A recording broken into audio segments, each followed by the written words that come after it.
Now, that's a piece of the battle. Tell George. We will tell George, but I don't think he's going to be relevant by the time we tell him. So that's a piece of it, but that's not going to save our lives right now, because do you know, picture in your mind a wasp or a bee trap where the insect voluntarily goes down the funnel and then can't get up out of the trap again? That's Codex. A regular law can be overturned, it can be repealed, it can be corrected by another piece of legislation.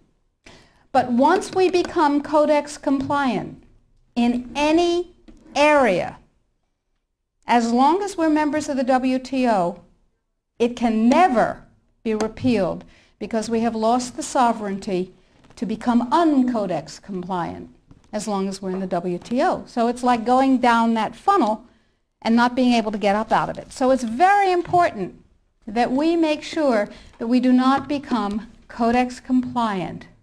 But then we'll be hit with all those big trade sanctions and the country will be destroyed economically, right? No.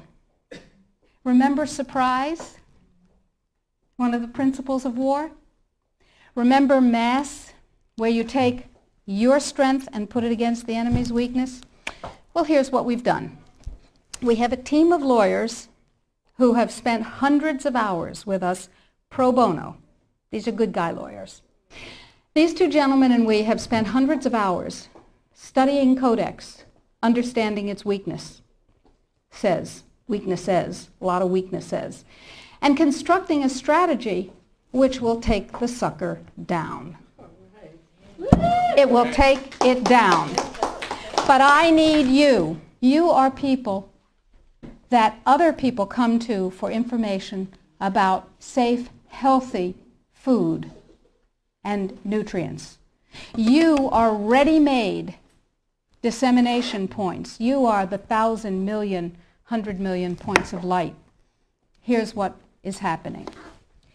Every country in the world has to be Codex compliant in order not to get hit by WTO trade sanctions, as I told you, if they're members of Codex in the WTO. And there are a few countries that are not, but I guarantee you they're not of any major significance. So, the question is, what does Codex compliance mean? Well, most people, most countries, most legislators believe that it means they have to adopt as their national standard on that particular subject what Codex ratified.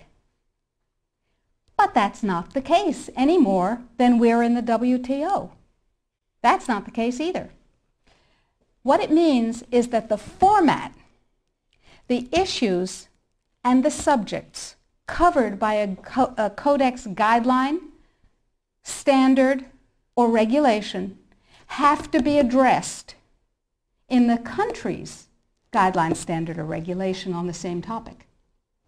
So, what we have done is create the first of many alternative Codex guidelines. You can go to our website, www.healthfreedomusa.org, and you will see a little button on the upper right-hand side that says, Sign the Citizen's Petition. Now, to briefly digress, a citizen's petition is not like a grocery store petition that you sign and you bring to somebody and you say, I have 200,000 signatures, and they dump it in the wastebasket, because in their mind, it's one signature, you and your friends wrote 200,000 names. No, it is a legal challenge to the policy of the United States government on Codex. It's called a citizen's petition. It's a legal challenge. We're suing the United States government, saying what you're doing is illegal, folks. Let us tell you how. We want hearings of fact. We want redress. We want correction. If we get what we want, that's dandy. If we don't get what we want, we have gone through a process called exhausting administrative remedies. We have made the case ripe for court. Okay, so I need you and everybody you know to sign this citizen's petition saying this is a bad policy, en masse. And you do this on the the web and you'll see the instructions, and we present the thousands and thousands and thousands of actual physical pages that we print out with people's signatures to the U.S. Codex Office and to the FDA, and they don't like that at all. But that's okay. However, this time, this is the Second Amendment of the Citizens Petition that we're asking you to sign. This time, the revised Vitamin and Mineral Guideline is part of it. It's part of the lawsuit saying this needs to be U.S. policy. The more voices that say, this is what I want, and you work for me, Mr. and Mrs. Bureaucrat and Mr. and Mrs. Congressman, Mr. and Mrs. Senator, the more voices, the more weight. So step number one is read and sign the Citizens Petition. Step number two is disseminate the information, the web link. Tell everybody you know. Put it out in your office. Get your patients, your friends, your neighbors, your suppliers to sign the Citizens Petition. And your suppliers, the companies that you use, are going to tell you that you're out of your minds. They will tell you that Codex is not a problem. And they will tell you, anybody here have a dog? Okay. Dog owners know that you ask a dog to heel, sit, down, stay. That's Codex in this country and worldwide. Because the more people who are in Codex coma, the less trouble they have getting this through. So the NNFA, anybody here ever heard of the NNFA? Everybody's heard of the NNFA. Did you know that the members of the NNFA are not just health food stores and manufacturers, but include companies with names you may have heard?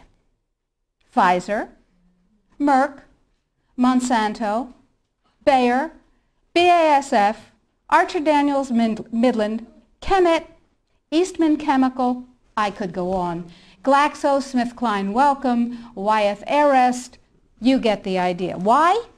Because after DSHEA was passed and the nutrient business burgeoned, the pharmaceutical folks said, and they're not dumb, said there's gold in them thar pills.